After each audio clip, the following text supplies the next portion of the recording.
പിതാവിന്റെയും പുത്രന്റെയും പരിശുദ്ധാത്മാവിന്റെയും നാമത്തിലെല്ലാം ഈശോ മിശിഹായ്ക്ക് സ്തുതിയായിരിക്കട്ടെ. ഇന്ന് ഞായറാഴ്ചയാണ്.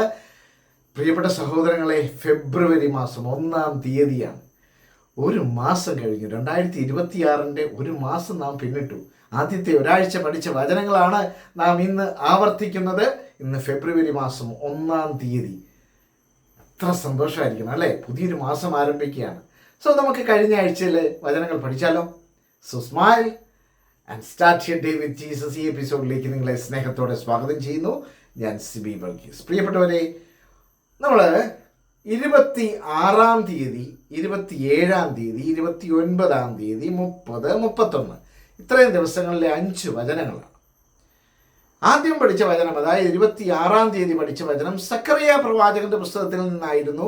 2:5 സക്കറിയ പ്രവാചകന്റെ പുസ്തകം 2-ാം അധ്യായം 5-ാം വചനം. ഞാൻ അതിന് ചുറ്റും അഗ്നി കൊണ്ടുള്ള കോട്ടയായിരിക്കും, ഞാൻ അതിൻ്റെ മധ്യത്തിൽ അതിൻ്റെ മഹത്വമായിരിക്കും, കർത്താവ് അരുളിച്ചെയ്യുന്നു.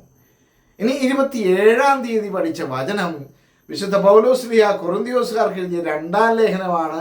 12-ാം അധ്യായം 9-ാമത്തെ വചനം. നമുക്ക് എല്ലാവർക്കും അറിയാവുന്നൊരു വചനമാണ്. നിനക്ക് അവിടുന്ന് എന്നോട് അരുളിച്ചെയ്തു, നിനക്ക് എൻ്റെ കൃപ മതി, നിന്റെ ബലഹീനതയിലാണ് എൻ്റെ ശക്തി പൂർണ്ണമായും. എന്തെന്നാൽ ബലഹീനതയിലാണ് എൻ്റെ ശക്തി പൂർണ്ണമായും പ്രകടമാകുന്നത്. നമ്മുടെ ബലഹീനതയിൽ കർത്താവിൻ്റെ ശക്തി പ്രകടമാകും. ഇനി നാം 29-ാം തീയതി, 28-ാം തീയതി നാം വചനം പങ്കുവച്ചില്ല. 29-ാം തീയതി പഠിച്ച വചനം വിശുദ്ധ പൗലോസ്ലീഹ കൊറിന്ത്യോസുകാർക്ക് എഴുതിയ 2-ാം ലേഖനമായിരുന്നു. അതിൻ്റെ 9-ാം അധ്യായം 8-ാമത്തെ വചനമാണ്.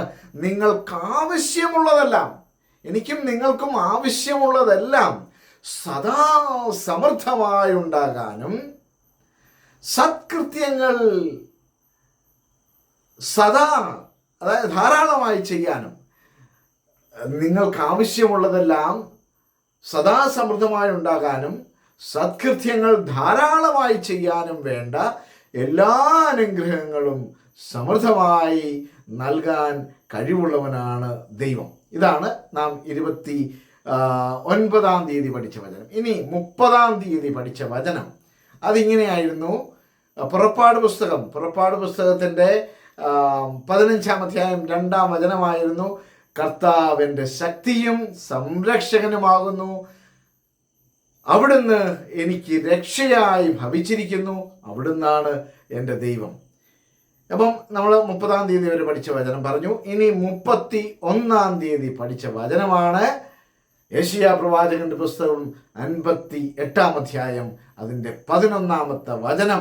അതിങ്ങനെയാണ് നമ്മോട് പറയുന്നത്: കർത്താവ് നിന്നെ നിരന്തരം നയിക്കും, കർത്താവ് നിന്നെ നിരന്തരം നയിക്കും, മരുഭൂമിയിലും സമൃദ്ധി നൽകും, നിന്റെ അസ്ഥികളെ ബലപ്പെടുത്തും,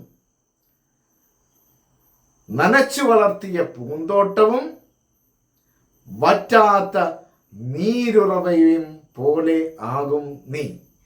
അപ്പോൾ ഈ 5 വചനങ്ങൾ നമുക്ക് ദൈവത്തിൻ്റെ സുന്ദരമായ വാഗ്ദാനങ്ങളിലൂടെ കടന്നുപോയ 5 വചനങ്ങളാണ്. ഇത് പഠിക്കണം. ഇത് പഠിച്ച് ആവർത്തിച്ച് പറയുമ്പോൾ ദൈവത്തിൻ്റെ അനുഗ്രഹങ്ങൾ നമ്മുടെ ജീവിതത്തിലേക്ക് ഒഴുകും. നല്ലൊരു ദിവസമായിരിക്കട്ടെ എന്ന് പ്രത്യേകം പ്രാർത്ഥിക്കുന്നു. ആമേൻ.